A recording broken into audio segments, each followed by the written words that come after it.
오늘 본문 말씀을 통해서 우리 지난주에 이어서 옥토신앙이라는 제목으로 하나님의 말씀 증거하겠습니다. 좋은 믿음의 밭이 필요합니다. 이 믿음의 밭을 이루어야 되겠는데요. 우리 본성 자체가 좋아서 좋은 밭이라 그러면 더할 나위 없이 좋지만 사람이 어디 그렇게 좋지 못해가지고 황무지와 같은 그런 마음 상태가 있습니다. 근데 성경의 교훈은 너의 묵은 밭을 기경하여 좋은 옥토로 바꾸라 그랬으니까 우리가 우리 마음 상태가 그닥 좋지 못해도요. 이것을 잘 개간하고 옥토와 같이 바꿔서 결실을 맺어야 되겠습니다. 예수님께서 하신 비유를 보게 되면 4가지의 밭이 나옵니다. 우리 지난 시간에 본 것은 이 길가에 떨어진 씨앗들. 이 길가라고 하는 것은 사람들이 지나다니는 길이죠. 사람들이 발로 밟고 다져져서 씨앗이 파고 들어갈 공간이 없습니다. 하나님의 말씀이 들어가지도 못하고 이 마음을 닫은 경우입니다. 사람의 생각을 따라서 하나님 말씀을 듣지 못하는 경우도 있고 또 하나님 말씀인 것은 아나 여러 가지 시험 가운데 닫아버리는 경우 그런 길가에 뿌려진 씨앗은 결실하지 못한다 그랬고요. 이 돌밭에 뿌려졌다. 자, 돌밭에 뿌려진 씨앗이라고 하는 것은 무엇이 없으므로? 뿌리가 없으므로.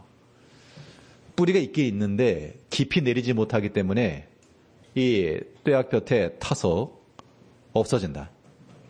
자, 말씀을 받긴 받는데 그것을 견디지 못하고 뿌리를 내리지 못하므로 뿌리라고 하는 것은 이 말씀에 대한 순종함으로 자라는 겁니다. 뿐만 아니라 뿌리가 깊이 내려가지 못하는 이유는 흙이 얕다 그랬죠. 그래서 우리는 동시적으로 밑으로는 뿌리를 깊게 내리고 또 우로는 흙을 가득 채워서 하나님 말씀을 들을 수 있는 기회를 자주 늘리시고 말씀 들려주시고 자기 자신에게 들려줘야 됩니다. 또 우리 주변에도 들을 수 있는 기회를 제공해주고 이게 결실의 방법이라고 하는 것들을 알고 우리가 그런 옥토로 만들어가야 되겠습니다. 그러면 이 좋은 마음밭을 이루기 위해서 또 우리가 어떻게 관리하고 노력할 것인가? 오늘은 이 가시떨기에 떨어진 것과 좋은 땅에 떨어졌다라고 하는 것을 통해서 우리가 교훈을 삼고자 합니다. 첫 번째 교훈은 옥토와 같은 마음으로 변화되기 위해서는 말씀의 인내를 잘 받아야 됩니다. 인내하는 말씀은 우리 마음 속에서 성숙함이 되고 더 깊은 열매를 맺힐 수 있게 합니다.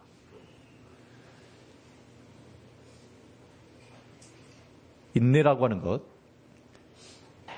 여기 일단 참아내는 게 필요한 거죠. 가시떨기라고 하는 것 자체가 가시라고 하는 것이 상징하는 바가 찌르는 겁니다. 그 찌름이라고 하는 것 때문에 아픔도 되지만 그러나 그런 것들을 우리가 잘 이겨내고요. 가시라고 하는 것을 우리가 시험이라고 그러면 그런 시험들을 잘 이겨내고 말씀의 인내를 잘 지켜나갈 때 그러한 믿음의 밭은 비록 가시떨기와 같으나 옥토와 같이 변화되어 우리 가운데 결실을 약속한다. 오늘 보면 7절 말씀을 보게 되면 더러는 가시떨기 위에 떨어짐에 가시가 자라서 기운을 막았고 그러니까 돌밭에 떨어졌다라고 하는 비유에서는 지극히 개인적인 겁니다. 나의 뿌리가 내려가지 않아서 어떻게 보면 내 개인적 문제라 그러면 이 가시떨기에 떨어졌다라고 하는 것은 이제 외부적인 문제입니다. 가시가 자라가지고 기운을 막았다. 나는 뿌리도 내리고 흙도 얕지 않고 좋은데 주변에 있는 가시들 때문에 그 가시의 기운에 막혀 결실하지 못하는 것을 말하고 있는 겁니다. 이 가시가 자랐다라고 했는데요. 예수님께서는 이 본문을 설명하시면서 이 가시가 자랐다고 했을 때 세상의 염려 혹은 재물의 유혹 이런 것들이 외부적 환경과 조건이 너무 커서 그런 것들 때문에 하나님의 말씀이 막혀서 결실하지 못한 것을 말하고 있습니다. 우리의 믿음의 상태를 회방하고요. 믿음이 자라지 못하도록 가로막는 시험의 일들이 많이 있습니다. 사람마다 다 다르겠으나 어떤 사람에게는 이런 일로 또 어떤 사람에게는 저런 일로 시험이라고 하는 것이 있는데 그 보면 가시떨기의 가시와 같은 겁니다. 이런 때 어떻게 될까? 어떻게 될까? 성경의 가르침을 우리가 배워야 됩니다. 여러 가지 시험을 만났을 때요. 우리 성도님들께서는 어떻게 대응하시겠습니까? 시험의 때. 시험이라고 하는 것이 다른 사람이 시험 들었을 때는 우리는 상관없어요. 왜냐하면 그냥 권면해주면 됩니다. 그러면 안 된다. 기도해라. 믿음으로 이겨라. 그런데 그런 시험이라고 하는 것이 이제 정작 내 문제가 되면요. 다른 사람이 봤을 때는 그렇게 큰 문제가 아닌 것처럼 보인 것도 굉장히 큰 시험이 됩니다. 그럴 때 가시와 같다 그랬으니까 찌름이 있죠. 이런 시험을 우리가 어떻게 되는가 하면 자주 인용하는 말씀이지만요.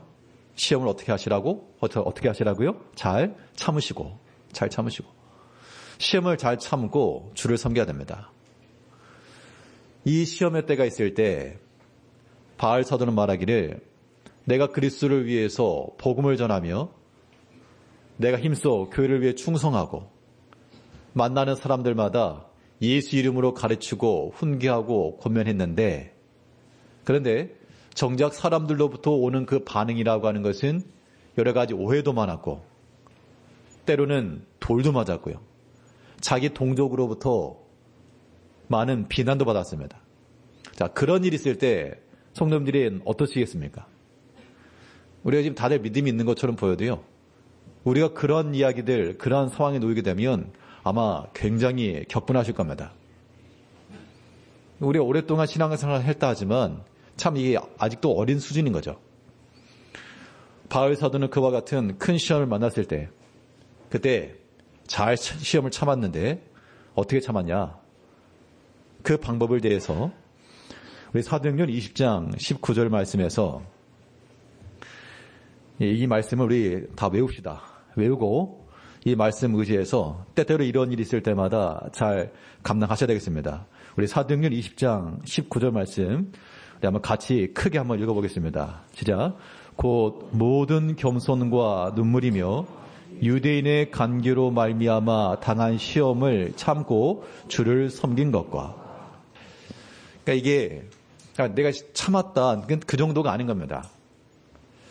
저는 이제 그 목회자이기 때문에 바울 서신이나 이런 성경을 보다 보면 이제 그런 입장에서 한번 생각해 보는 거예요.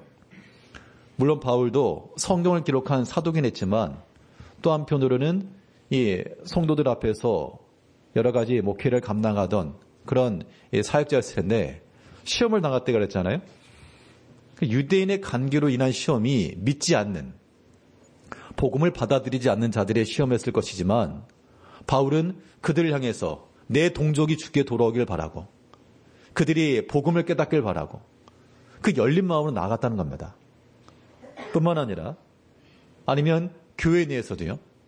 우리가 고린도 교회의 사례를 봐도 바울 사도의 눈물과 정성으로 세워진 교회였지만 거기서 큰 박해가 있었고 대적이 있었고 자 그럴 때 바울 사도의 심정이 어땠을까? 만일 내가 어떤 말 한마디만 들어도 그것이 서운하고 속상하고 그런데 사람이니까 당연히 그럴 수 있죠. 그런데 정말 많은 사람들이 그의 본심을 오해하고 혹은 비난하며 그럴 때 참 어떻게 감당했을까? 근데 이 바울 사도는 그럴 때 시험을 참아라. 나도 시험을 참고 주를 섬겼다. 참는 방법인데요. 어떻게 참아야 되는가 하니 그냥 속으로 꽉 있게 물고 어디 한번 나중에 두고 보자. 그런 게 참는 건 아니죠. 어떻게 참으셔야 되겠습니까? 시험이 왔을 때 일단 참으셔야 됩니다. 시험이 왔을 때 안 참으면 이건 성경 말씀대로 행하는 게 아니에요. 참긴 참아야 되는데 어떻게 참냐? 속상한데. 내 속에서 끓어오는 분노 어떻게 참냐? 어떻게 참으십니까? 참으신 그런 경험도 있으시잖아요.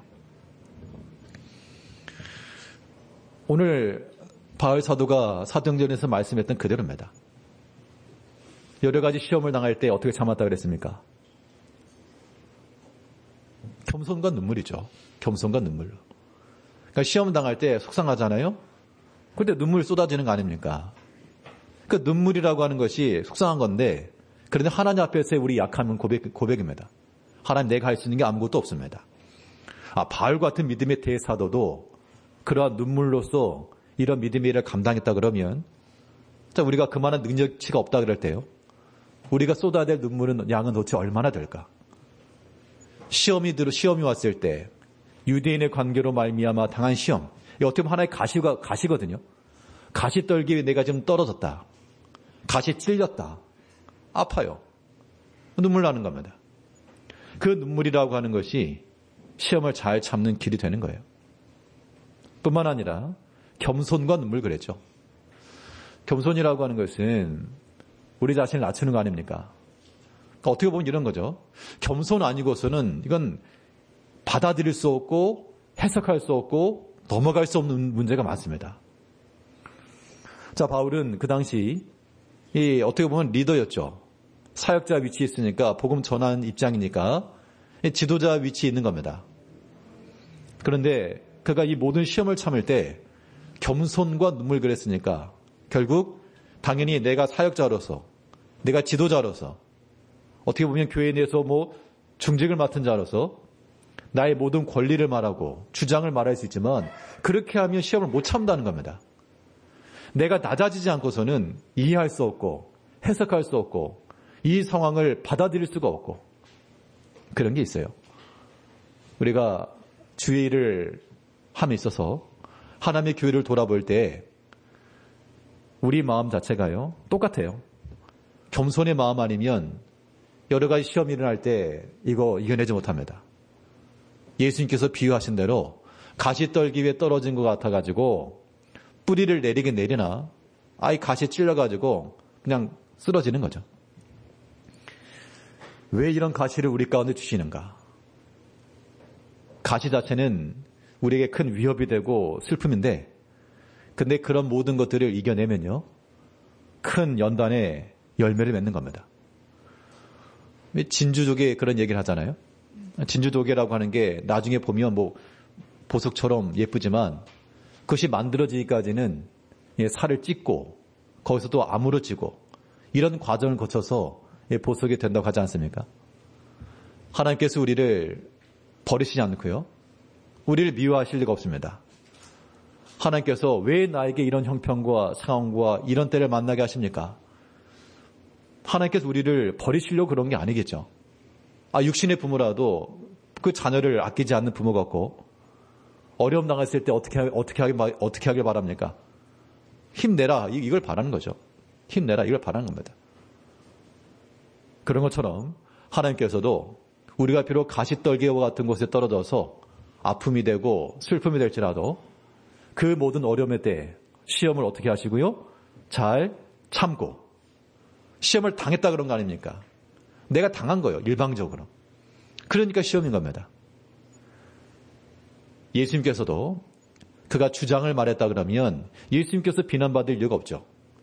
예수님께서 고생하실 이유도 없었습니다. 그런데 그가 친히 고난을 당하시고 시험을 당하시고 하나님의 뜻을 이루어 가셨습니다. 한 사람 구원하기 위해서 그런 거죠. 그 한 사람 생명을 구원해내기 위해서. 이제 우리가 여러 가지 시험을 만났을 때 하나님의 말씀 의지해서요, 그걸 잘 참고 이겨내면, 인내의 과정을 지나게 되면 비록 가시떨기와 같은 그런 아픔의 상황이라도 하나님께서 우리 가운데 결실케 하실 것이라 라고 하는 소망을 가지고 모든 시험을 잘 참고 나가셔야 되겠습니다. 자, 시험을 참는 방법이 무엇이라고요? 겸손과 눈물이에요. 하나 앞에서의 눈물입니다. 하나 앞에서의 눈물이에요. 그러면 이 시험 어려워도 이겨낼 수가 있고 우리 마음을 낮춰야 됩니다. 이거예요. 내가 속상하다. 왜 속상한지 가만 생각해 보세요. 속상한 이유 대부분은 내가 정당한 대우를 받지 못했다 그런 얘기죠. 그럼 이거 바꾸면 되는 거죠. 낮추면 돼요. 내가 그럴 자격이 없다. 무슨 은혜로 하나님께서 나로 하여금 주를 섬기게 하셨는가. 이런 마음만 가져도 우리 마음 겸손해질 수 있는 겁니다. 이제 연말이 되고 또 새해가 시작되면 항상 그런 걸 느낍니다. 제가 뭐 낚시를 하거나 그런 거 아니지만 뭐 그런 걸 생각해 보면 하루 종일 이렇게 낚시대를 지었다가 딱 걸렸습니다.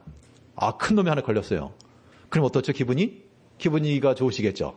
낚시하신 분들은. 그래서 막 잡아당겨가지고 이제 이거 회 떠먹을 생각으로 이렇게 잡아당기려고 하는 차에 줄을 끊고 도망가 버린 겁니다. 그러면 속상하시죠? 다 잡은 거를. 1년 내내 키워놓은 과일인데 이제 추수하려고 그랬는데 갑자기 태풍 불어서 똑 떨어져 버렸네? 속상하시죠? 1년 동안의 모든 수고가 다 허물어지는 그런 느낌들을 받을 때가 있습니다. 연말이 그래요. 저에게는. 연말이 그렇습니다. 그래서 무엇인가 새로움을 향해 나가야 되는데 무엇인가 또 이런 것들이 발목이 되는 경우도 있고 영적 소진이 많이 일어납니다. 그럴 때 그 참아내는 방법은 이런 거예요. 참아내는 방법은 눈물은 하나님 앞에서의 눈물이며 참 내가 뭐라고 하나님께서 나로 하여금 섬기게 하시는가. 그런 마음을 가지면 좀 감당해낼 수가 있고 그렇지 않고 어떻게 그럴 수가 있대 그러면 이제 참 못 자는 거죠. 뭐 저만의 문제는 아닐 겁니다. 우리 모든 성도님들도 모든 직분자들도 주 앞에서요 여러 가지 시험을 당한 겁니다. 내가 준 건 둘째치고 내가 당하는 거예요. 그럴 때 억울하다 말하지 마시고 예수님께서 그러셨고 믿음의 사도들도 그랬고요. 그 당한 시험을 어떻게 하고 참고 주를 섬겼다. 이게 가시떨기 위해 떨어졌지만 이 가시떨기 위해서라도 우리가 결실할 수 있는 우리 마음을 옥토로 바꿀 수 있는 길이 되는 겁니다. 아무쪼록 모든 겸손과 눈물로 우리의 모든 마음밭을 옥토로 바꿔가며 충만한 풍성한 결실을 이루시는 우리 모든 성도님들이 되시길 바라겠습니다. 시험을 이겨내는 게 중요한데 자 오늘 이 본문에서요 가시떨기에 떨어졌다라고 했는데 그런데 시험을 이겨내려면 가시가 자랐다 그랬죠. 가시가 자라서 그 기운 때문에 결실치 못하는 거니까 우리가 결실하려면 우리 똑같이 자라줘야 됩니다. 가시가 자라는데 내가 안 자라니까 이겨내지 못하는 거죠. 우리가 우리 영혼을 힘있게 할 때 모든 인내의 과정을 지낼 수 있습니다.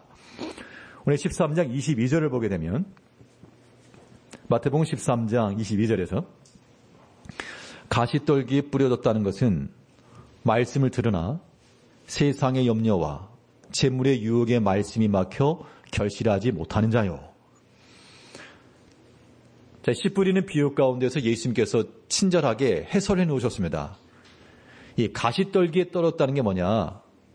말씀을 들었는데 세상의 염려, 재물의 유혹, 이게 어떻게 보면 하나의 시험거리들이죠. 이런 것들에 결론적으로는 무엇이 막혔습니까? 말씀이 막혀 결실하지 못하였다. 그러니까 세상의 염려도 커지고 재물의 유혹도 커지고 시험도 커지는데 말씀을 계속해서 먹여줘서 우리 영혼이 자라야 되는데 말씀이 막혔다는 겁니다. 목에 탁 막혀가지고 못 들어와요. 그러니까 우리가 힘이 없어서 우리 영혼에 힘이 없어서 이기지 못한다는 겁니다. 자, 여기서 한 가지 주목할 바는 무엇인가 하면요. 자, 말씀이 막혀 그랬죠. 자, 말씀이 막혔다는 것은 무엇인가가 가로막았다는 뜻입니다. 자, 말씀이 막혀 이 해석은 이걸 말씀을 막는 게 있었는데 그게 세상의 염려와 재물의 유혹이란 거죠. 자, 이 시험거리라고 하는 것이 말씀을 가로막았다. 격투기 같은 종목을 보게 되면 그 초크라고 하는 기술이에요. 초크라고 하는 게 팔로 상대방 목을 딱 걸어 잠그는 겁니다. 그래서 숨 못 쉬게 하는 거죠. 그걸 초크라고 말하는데 여기에 나오는 그 의미가 바로 그런 내용입니다. 세상의 염려와 재물의 유혹과 여러 가지 사람에 대한 시험과 이런 것들이 우리 영혼의 목을 콕 쥐는 거예요. 그래가지고 숨을 못 쉬는 겁니다. 이게. 말씀도 안 들어가, 말씀도 안 들려, 깨달아지지도 않아, 순종하지도 않아. 그렇게 되기 때문에 가시는 점점 자라는데 우리 영혼은 자라지 못하므로 그 가시 기운에 막혀 결실하지 못한다. 우리가 어떻게 돼야 되는가 하면요. 우리 영혼이 강성해져야 되겠습니다. 강해져야 돼요. 자라야 됩니다. 하다못해 세상의 염려와 시험거리도 자라는데 가시도 자라는데 하나님의 자녀들의 그 영혼이 자라지 못한다는 건 말이 안 됩니다. 우리 영혼이 자라는 길은 이 말씀이 막혀서 못 자란 거니까 말씀이 계속해서 들어와야 돼요. 하나님 말씀은 우리의 지혜요. 하나님 말씀 우리의 길이요. 하나님 말씀 우리의 생명이요. 하나님 말씀 우리의 큰 용기요. 그렇기 때문에 우리가 하나님 말씀이 막혀버리면 정말 아무것도 아닌 겁니다. 그러나 말씀의 능력으로 이긴다는 게 그런 겁니다. 우리 자신에게 능력이 있는 게 아니라 말씀의 능력인 거죠. 육체도 마찬가지입니다. 우리 육체 자체가 힘 있는 게 아니라 식물의 힘을 의지하는 거죠. 한 끼 밥만 안 먹어도 사람이 비실비실 거리니까 결국 사람의 육체의 힘이라고 하는 것도 우리 안에 있지 못하고 밖에서부터 있는 게 분명한데 우리 영혼의 힘이라고 하는 것, 우리가 믿는다라고 말하지만 이거 가만히 있어서 계속해서 영적인 공급을 받지 않고 힘있게 자랄 수가 없는 겁니다. 우리 영혼을 힘있게 하기 위해서 우리의 하나님의 말씀을 끊임없이 또 하나님께 대한 소망이 더욱 견고히 하나님 향하여서 소망을 크게 두셔야 되겠습니다. 그렇지 않으면 저 가시만 쳐다보면 넌 못 살죠. 가시 때문에 못 살겠다. 가시가 왜 이렇게 많냐. 그런데 이 가시를 능히 이기게 하실 그 하나님. 어떤 생선 같은 경우는 가시 뼈가 강하면 목에 걸려가지고 고통스럽지만 또 장가시들은요. 또 어떻게 잘만 요리하면 이거 씹어서도 먹을 수 있습니다. 우리 믿음의 성도들은 이 가시떨기에 떨어졌을 때 억센 가시 이것만 생각하지 마시고 기름에 튀겨가지고 그냥 아그작 네, 칼슘제라 생각할 때 그러려면 우리의 치악력이 좋아야 되겠죠. 하나님을 향한 말씀과 그에 대한 소망이 우리에게 견고하고 그 말씀 안에서 움직이지 않고 흔들림 없이 끝까지 나아갈 때 그것이 우리에게 영혼에 큰 힘을 주는 겁니다. 히브리 6장 19절 말씀에서는 우리가 이 소망을 가지고 있는 것은 영혼의 닷 같아서 튼튼하고 견고하여 휘장 안에 들어가나니. 물론 히브리서 6장의 전반적인 그 문맥을 좀 살펴야 되긴 합니다만 이 소망이라고 하는 것은 결국 사람에 대한 소망을 말하는 거 아니겠죠. 그리스도를 향한 소망이요. 우리에게 약속하신 바 그 소망을 가지고 있는 것은 소망이 있다라고 하는 것은 비록 우리 주변에 가시가 많아도 우리 영혼의 닷과 같아서 견고하고요. 물론 파도가 치면 배가 움직이죠. 오른쪽 왼쪽 움직이긴 하겠지만 그러나 그 영혼의 닷이 견고하여 우리가 그의 휘장으로 성소 안으로 들어간다는 얘기입니다. 그리스도를 만나고 하나님을 만나는 이 믿음의 일들이 이루어질 것을 말하고 있는 겁니다. 우리 삶 속에서 시험 없는 때가 없습니다. 매일같이 우리 가운데 시험이 일어나죠. 나라가 어지러운 것 우리가 화평을 위해서 기도해야 되겠습니다. 뿐만 아니라 우리가 우리 마음속이 더 어렵고 어지럽고 그 어떤 인터넷 기사를 보니까 어떤 초등학교 선생님의 이야기가 나왔더라고요. 혹시 보신 분도 계시겠습니다만 어떤 학생이 그랬답니다. 그날 밤에 선생님 학교 가야 되나요? 뭐 전쟁이 났다면서요. 학교 가야 되나요? 그랬더니 선생님 하신 말씀이 괜찮아 와. 너희들하고 있을 때 맨날 전쟁이었어. 그러면서 네. 오늘 급식은 양념통닭이야 그러면서 불렀답니다. 우리가 우리 마음속에서부터 가시라고 하는 게 정말 많아요.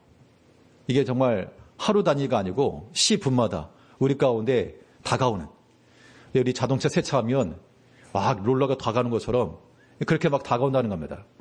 그럴 때 우리가 하나님을 향한 소망을 가지고 영혼의 닭과 같은 흔들림 없이 견고히 서서 가시떨기 같은 밭일지라도 옥토로 바꾸어 모든 시험을 잘 참아내시고요. 겸손과 눈물로써 모든 가시를 이겨내며 이 모든 믿음의 결실들을 충분히 이뤄가시는 우리 모든 성도님들이 되시기를 바라겠습니다. 둘째로 좋은 땅에 떨어졌다는 것은 그거는 무엇인가? 좋은 밭에 떨어졌다라고 하는 것은 그 뿌려진 말씀이 결실하는 거니까 그 말씀 그대로 실천하고 실행하는 겁니다. 결실의 방법은 여기 있는 겁니다. 우리가 하나님의 말씀을 잘 듣고 실행하여 옮길 때 그때 우리의 마음밭에서 큰 결실이 있다. 자, 그런데 좋은 땅에 떨어진 것은 그냥 하나를 뿌리고 하나를 얻은 것이 아니라 100배, 60배, 30배 그렇게 말했죠.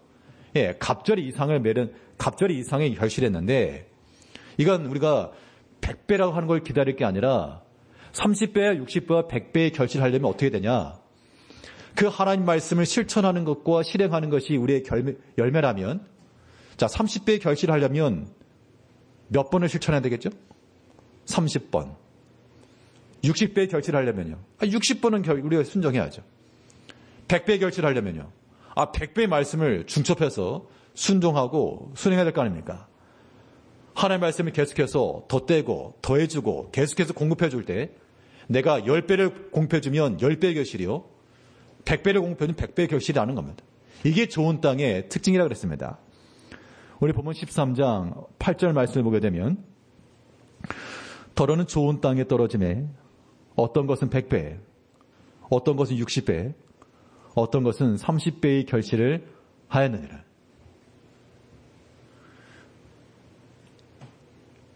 하나님의 말씀을 잘 받고요. 이 씨앗은 하나님의 말씀이라고 그랬으니까 하나님의 말씀을 받고 우리가 그 말씀을 그대로 잘 순종해 나가면 그 말씀이 우리 가운데서 역사하고 그 말씀의 순종함이 또 열매로 결실하는 겁니다. 만약에 우리가 하나님의 말씀을 믿고 나갔는데 그 말씀도 일이 안 되었다. 또 실제로 그럴 수 있죠. 이 가시떨기에 뿌렸던 비유를 보게 되면 세상의 염려, 재물의 유혹 그랬는데 우리가 아무리 하나님을 믿고 하나님의 말씀대로 산다 그래도 뭐 하나님의 말씀 믿는다고 해서 뭐 전기세가 나오는 건 아니잖아요. 그렇죠? 하나님 믿는다 그래서 오늘 점심값 해결되는 거 아닐 겁니다. 어떻게 보면 현실적인 문제들이 있어요. 그러면 내가 하나님의 말씀을 믿고 하나님의 구원을 바라고 그렇게 나가는데 해결되지 않고 해결될 기미도 보이지 않는 그런 일들이 있을 때 어떻게 할까? 이게 우리 현실적인 문제인 겁니다. 우리가 하나님의 말씀을 모른다 하지 않습니다. 이 말씀이 틀렸다라고도 하지 않으실 거예요. 그런데 하나님의 말씀이 맞긴 맞는데 지금 나에게 현실적으로 이게 적용이 안 되니 너무 괴롭다는 거 아닙니까? 그 말씀대로 돼야 되는데 안 되니까 우리의 여기 의심이 되는 것이고 주저하게 되는 것이고요. 말씀까지 나아가지 못하는 겁니다. 이러한 때 우리가 어떻게 될까? 하나님의 말씀을 믿고 나아갔으나 그 말씀이 내게 구원이 되지 못하고 내 마음에 충족이 되지 못하는 그때 그러면 사람의 마음이 낭만할 거 아닙니까? 말씀 듣긴 들었는데 더 속상하다. 그럴 때 해야 될 일이 바로 이겁니다. 중첩이 원리라고 하는 거예요. 밀어넣기 전략을 써야 됩니다. 하나님의 말씀을 계속해서 밀어넣어줘야 됩니다. 30배 밀어넣어줘고요. 60배 밀어넣어줘야 되고요. 100배 밀어넣어줘야 됩니다. 그러면 거기서 순차적으로 지금 당장 아니지만 뭔가 투입이 됐으면 나중에 도출이 될 건데 이게 시간이 지나면서 하나씩 나올 거 아닙니까? 우리가 주의 구원을 바라했으나 주께서 우리를 구원하지 않았을 때 다니엘과 그 친구들도요. 그리 아니하실지라도 그랬지만 실제로 불 속에 들어갈 줄 누가 알았겠습니까? 그런데 그럴 때 그들이 신앙 고백처럼 그리 아니하실지라도 그들이 비록 하나님을 믿고 하나님 구원하실 거라 그랬지만 실질적인 도움이 안 나타났거든요. 그때 아닌가 보다 하고 돌이킨 것이 아니라 그럴지라도 우리가 주를 믿고 우상에 절할 수 없습니다. 계속해서 하나님의 말씀을 찾아나가죠. 이것이 우리 믿는 성도들의 신앙의 원리가 되어야 됩니다. 우리 시편 119편 81절에서는 나의 영혼이 주의 구원을 사모하기에 피곤하오나 나는 주의 말씀을 바라나이다. 자, 이 말씀을 조금 바꿔서 말하면 이겁니다. 내가 주의 구원을 사모하다가 지쳤으나 그래도 나는 주의 말씀을 신뢰합니다. 하나님의 말씀을 믿는데 예수를 믿으면 우리 지켜줄 거 믿고, 우리 붙들어줄 거 믿고, 우리 자녀들 지켜줄 거 믿고, 다 믿는다는 겁니다. 근데 지금 당장 안 되고 있죠. 그럴 때 우리 마음이 속상한 겁니다. 속상한 거예요. 기도한다고 되나? 말씀, 이거 정말 사실일까? 그럴 때 어떻게 됩니까? 내 영혼이 주의 구원을 사모하다가 지쳤으나 거기서 끝이 아니고요. 그래도 나는 주의 말씀을 신뢰합니다. 주의 말씀을 계속 밀어넣어줘야 됩니다. 그래서 자주 들으셔야 돼요. 그 때마다 시마다 하나님의 말씀 들을 수 있는 기회 놓치지 않으셔야 됩니다. 힘써 여호와를 알고. 이것이 우리가 좋은 땅, 옥토와 같은 밭이 되는 거죠. 30배와 60배와 100배라고 하는 이 나타난 결과만 보지 마십시오. 이 30배와 60배와 100배가 나타나기까지는 30배의 순종함이 있었고요. 60배의 그런 충성이 있었고요. 100배의 그런 말씀에 대한 실천이 있다는 겁니다. 그런 사람들에게 하나님께서 이러한 풍성한 결실을 주는 겁니다.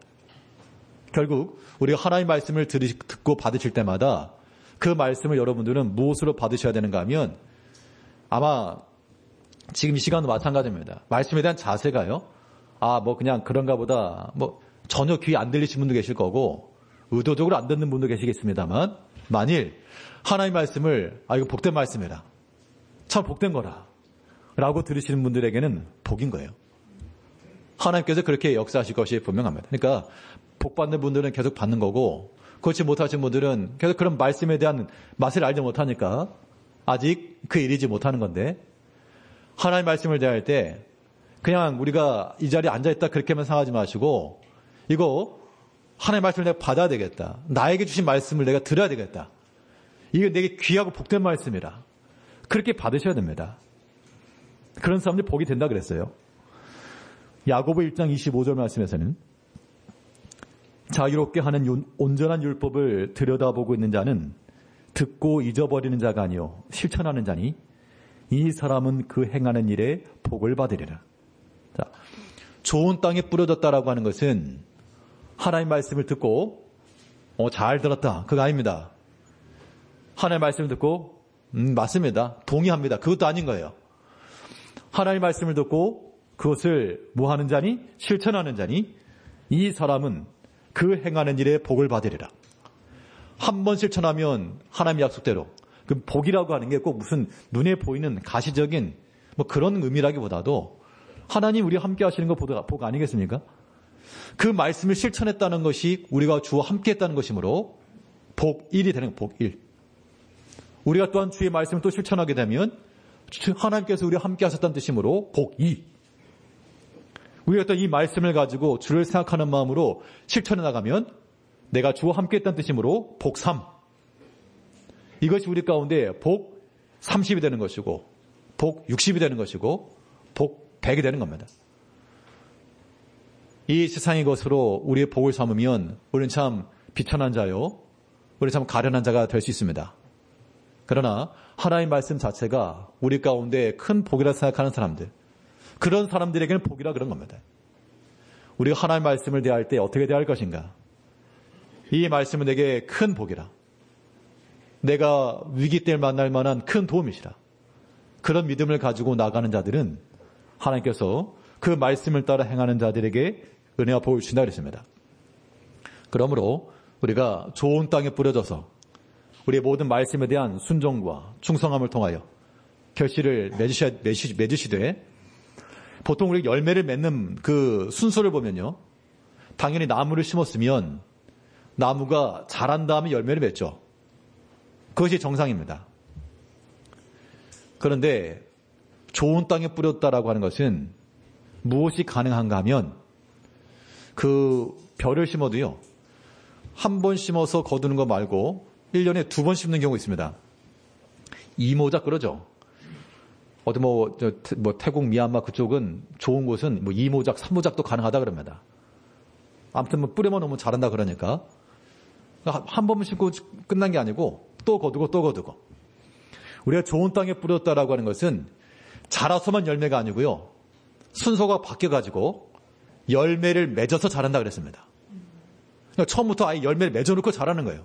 그러니까 30배와 60배와 100배가 될 수 있다 그런 뜻입니다. 처음부터 나중에 그러지 마시고 일단 순종부터 하는 겁니다. 그게 열매를 맺히는 거예요.